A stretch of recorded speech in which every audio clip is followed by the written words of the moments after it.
Hello and welcome to Moral Story English. We're so glad you've joined us today. Get ready for a wonderful tale that will warm your heart and teach you a valuable lesson. Today's story is called The Boy Who Spoke the Truth. It is a classic tale about a clever young boy who shows us that honesty and a little bit of wisdom are the most precious treasures of all. So, let's get comfortable, listen closely, and discover together why honesty always wins in the end. Once upon a time, in a bustling city filled with merchants and markets, there lived a young boy named Chan. Chan was an honest and hard-working boy who found a job working for a very wealthy merchant. This merchant was known throughout the land not just for his riches, but also for his cleverness. He often tested his workers to see who was the most deserving of his trust and favor. Chan, being new, was eager to prove his worth and worked diligently every single day, hoping to make a good impression. One sunny morning, the merchant decided it was time for another one of his famous tests. He gathered all of his workers in the grand courtyard of his mansion. The air was filled with anticipation as the workers wondered what their master had in store for them. The merchant, with a twinkle in his eye, walked among them. He stopped in front of each person, placing a single, shiny coin into their outstretched palm. The workers looked at the small coin, their minds racing with possibilities. What could he possibly want them to do with just one coin? Then, the merchant spoke, his voice echoing across the courtyard. He announced, "I have a challenge for each of you. Take this one coin, go to the market, and buy something. But here is the catch. You must buy something that can fill this entire house from top to bottom." The workers gasped. Fill the entire massive house with what one coin could buy. It seemed like an impossible task. The house was enormous, with many large rooms, high ceilings, and long hallways. How could a single coin's purchase possibly fill such a vast space? The workers looked at each other, their faces a mixture of confusion and determination. With the merchant's words still ringing in their ears, the workers rushed off to the market, each one pondering the riddle. They scattered in different directions, their minds buzzing with ideas. The market was a vibrant, chaotic place, filled with sounds and smells. There were stalls overflowing with colorful fabrics, fragrant spices, fresh fruits, and all sorts of goods.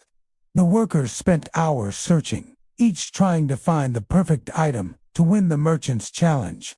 They thought long and hard. How can I fill a house with just one coin's worth of something? One worker wondered. One by one, the workers returned to the merchant's house, carrying what they had bought. The first worker came back hauling a massive sack of straw. He proudly emptied it onto the floor, but the straw barely covered a corner of the first room. It didn't even come close to filling the house. Another worker arrived, dragging large bundles of leaves and branches. He scattered them around, but like the straw, they made a messy pile that filled only a tiny fraction of the space. Another brought a huge bag of cotton, thinking its fluffiness would expand to fill the rooms. But again, it was not enough. The merchant watched each attempt with a patient but disappointed expression. The house remained mostly empty. Finally, as the sun began to set, young Chan returned. Unlike the others who were carrying large, bulky items, Chan held only one small, simple thing in his hand. The other workers looked at him and snickered, whispering to each other about how foolish he was. The merchant looked at Chan and asked, his voice laced with curiosity, "Chan, what is this you have brought? It looks like just a small candle." The other workers laughed, thinking Chan had surely failed the test. How could a tiny candle possibly fill an entire house?